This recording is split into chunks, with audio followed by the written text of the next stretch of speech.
Good afternoon and welcome to the latest in Mott's webinar series. Today we'll be talking about ensuring quality for flow control components in diagnostics.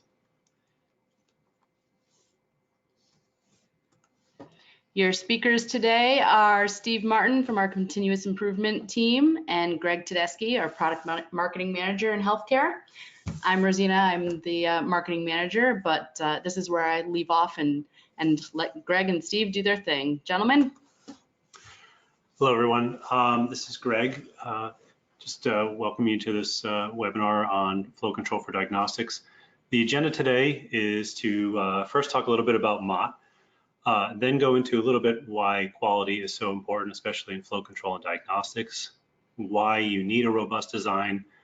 We'll take a few examples or application examples, both for instrument flow control as well as filtration in consumables as points of interest for quality management in flow control and filtration and diagnostics.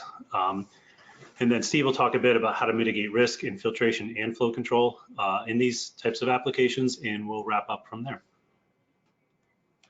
So just a bit about Mott. We are the gold standard for high performance filtration and flow control applications. We've been around for 60 years, making products for some of the most demanding customers from a wide range of industries, including diagnostics. We have the largest install base of porous metal filters and fluid controls worldwide across major industries, ranging from Mars rover to implantable medical devices. An extensive metal alloy selection for tough operating conditions and high temperatures and high pressures.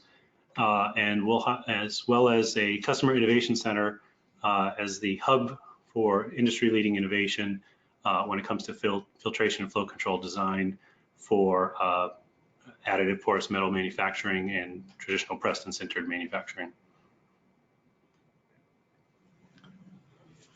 So hello everyone, I'm Steve. Let's talk a little bit about why quality is so important. And probably it's pretty easy to say that poor quality costs money. And some specific examples of that would be if an instrument goes offline. And the most important thing there is customers not receiving those critical results. And also the cost of fixing a problem. So there's going to be, in those critical results, there'll be delays. And then there's the actual cost of labor and materials. Things like troubleshooting, testing, recalibration efforts, they all cost money. Quality is important because it focuses on the customer. So a really nice statement that I had heard once is the key factor that determines how long a business can survive is how well its customers are satisfied. And that would certainly be true here.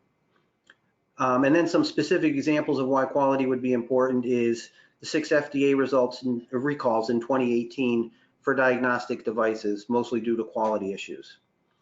And how many quality issues don't reach a level of recall but are still impactful to diagnostic companies, labs, and patients? So when you ask that question, what's the impact of quality issues to customer loyalty? So it involves customer loyalty. What is that impact? We all know that repeat business is good, and satisfied customers like to buy more products and services. And of course, higher value to the customer enables higher profits. And finally, few things would help sustain long-term business success than testimonies from those satisfied customers. So let's talk about a robust design. So words that I think about when I hear the term robust would be tough and rugged. So that would apply to materials. Robust is also sound, a sound design, which gets into engineering. And then robust is also stable. So what does a robust design offer?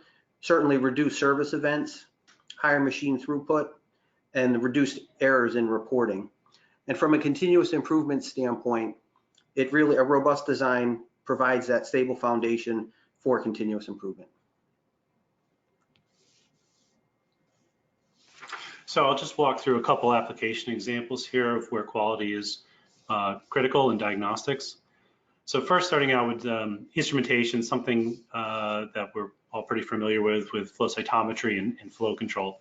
So Flow cytometer, this basic schematic on the right-hand side here, where you have sample delivery mixed with sheath flow fluid that makes a uniform single cell flow path that's interrogated by a laser to report out results for flow cytometry. All the while, there's a number of components involved in this assembly where quality is critical. So starting off with pumping technology, you know, what is the level of pulsation that may occur? This is part of the design, but also speaks to the quality of the pump or pumping technology used. Pulsation could account for cells to basically be double counted and giving erroneous data if there's not smooth delivery. That flow rate control and how that the fluid and sample are delivered, again, impacts the speed and the accuracy of the interrogation of the sample. And then different pumping technologies may allow for more continuous flow versus something that's more batched, which again speaks a bit to the design, but is critical during evaluation of quality as well of what sort of pumping technology is used on this platform. Once you get into the flow path for the sample, things like dimensional tolerances are critical. You need to ensure that the cells are single file, that you don't have double counting if it's too large a bore versus something that's too narrow and can clog over time. And again, that's where tolerances are important and quality metrics in place so that you have the right diameter flow path that doesn't change over time, causing some failures. And then just understanding from a design and from a quality standpoint, what's the life of this flow cell? They're not necessarily single cell use or single use components, consumables. However, they do have a life that's usually shorter than the instrumentation as a whole. So you need to consider things like temperature, pressure, chemical exposure, you know, things that are going to be happening every time the instrumentation is used, and how does that impact the replacement schedule for the flow cell? Things like you know, preventative maintenance or predictive maintenance. A lot of these are maybe driven commercially, but determined by the quality team as what's possible. And then looking at something that's more on the consumable side. So in diagnostics, you have both instrumentation and consumables. For consumables, anything in pressure or filtration and flow control, a lot of times there are filters or frits that may be used in these, anything from pipette tips to columns in clinical HPLC applications. Understanding what the pressure and pressure drop requirements are can steer your quality initiatives and to see what components need to be in place. Bioinert materials, what is you know, not going to follow up or affect results by reacting with the sample itself, as well as the surface chemistry, whether filter elements or flow paths need to be hydrophobic or hydrophilic, and from a quality standpoint, how long that hydrophilic or hydrophobic barrier is in place. Is it a one-time use where it's maybe not as critical, or is it something that may be used over time where this can degrade and cause problems in diagnostic readouts? Things like holdup volume. So if you have maybe a plastic or polymer frit in place, it might have lower strength than something that's metal, so it needs to be thicker and consequently may have higher holdup volume. This can be problematic for samples, and again, the level of quality for these components, either as tolerances for thickness, or even jumping down to the filter element being bonded to the housing. Will this fail over time? Is there blow-by or leakage that goes around the filter that again could clog things downstream? What are the sealing materials that are used? And again, from a quality standpoint, are they durable enough to last as long as intended? And even the filter element itself, as it's sintered the porous material, is there concern for shedding into the flow path, causing clogs and quality issues, not just within the consumable, but even within the instrument that's being used. So I'll pass over to Steve and to talk a little bit how to mitigate these risks in filtration and flow control. So with critical equipment and processes such as these, one concern that you want to have is how to mitigate risk. Certainly the first step you want to do is define your stakeholders early. So many of us have heard the famous statement by Taiichi Ohno, who was an engineer at Toyota. He said, "Without standards, there can be no improvement." And a lot of us know that statement. The question would be, who gets to define the standards? So certainly you want to define your stakeholders early. Who is involved in the process from the very front of the process to the end of the process, and everyone in between. And of course, you need standard tools and equipment that you would be able to measure that risk. So Taiichi Ohno said, yes, you need to have standards, but then there can't be any improvement if you don't have a way to measure it. So some examples of those would be failure mode effects analysis. So both on the design side and the process side, you have your standard tools like DFMEAs and PFMEAs. And then you want your standard equipment. So a specific example of that at Mott would be our bubble point test stands, where we measure a very, very specific flow at a specific pressure. You want to make sure that that equipment is standardized, can work for a bunch of different processes or products within a standard process. And then finally, you need standard process to make quality better over time. So this gets into continuous improvement. And we all know KPIs, measuring KPIs, how quickly they can lose their value outside of a consistent process flow. So without a standard process, your KPIs are really meaningless, and you're just measuring things for the sake of measuring things and not getting any value out of those. And probably the most important thing that a standard process provides is it provides a foundation for the gap analysis when your customers are demanding or desiring change. Some examples of standard processes that we use at Mott would be our process detail sheets, which contain all the different critical characteristics of a particular product, and then our standard routes on the production orders. Greg's going to talk a little bit about how everyone can collaborate with Mott.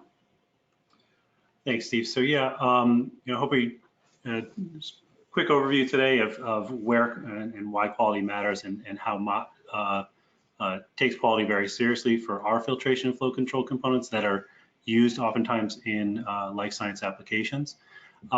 Just encouraging anybody listening here today to reach out and be able to visit with us actually at our Customer Innovation Center. So at this center, you can receive particle science training from design consultants and our engineers. So we have a healthy mix of quality, design, manufacturing engineers, as well as material scientists. We have rapid prototyping capabilities on site, both in metal and polymers, to look at new products very, very quickly, and hands-on lab testing sessions to optimize that design. Again, having the instrumentation to evaluate early stage discovery work, to know collectively if we're on the right track, and early on identify how we measure quality for those products once they get commercialized. And so from a quality standpoint, at Mott here, I am both a quality engineer and a continuous improvement engineer. One of the things that I love doing with our customers is doing quality reviews, and I work within the continuous improvement team at Mott to do that. So we welcome you to come up with ideas, bring your issues to us, and we can help you review all of that. And we also would like to invite you to problem solve with us. So we use the standard 8D process, and we love to collaborate with customers, and we love tailoring the 8D process to specific customer issues. Just want to briefly explain a little bit about how quality is built right into all of Mott's process. So we have recently worked on a continuous improvement project here, trying to upgrade our process execution process. Mott's quality, we focus on the start with the design of your product. We use familiar tools that everybody has, so design for Six Sigma, things like design for manufacturability, and I already had mentioned the DFMEAs and PFMEAs. We use tools right from the start of the design of your product for that, and then we carry that quality focus into prototype development. So as Greg mentioned earlier, we have a complete facility here to build prototypes very quickly, to go through the process with the customer. So we start right from the beginning with that quality focus, and then as a prototype is moved into production, we transfer that into production. This is where the tools like a DFMEA would transfer into a PFMEA. So we transfer from the design into the process, and we do that in the context of our value streams. So we have value streams here at Mott. We use a team approach for things like that because we firmly believe that two heads are better than one, so we love doing that. And then it doesn't just stop with that final design. Again, we believe strongly in continuous improvement here at Mott. We continue to use the 8D process. We use that as that standard improvement process. And the thing that we love about that tool is that it allows flexibility to work with our customers depending on what issues and problems they bring to us.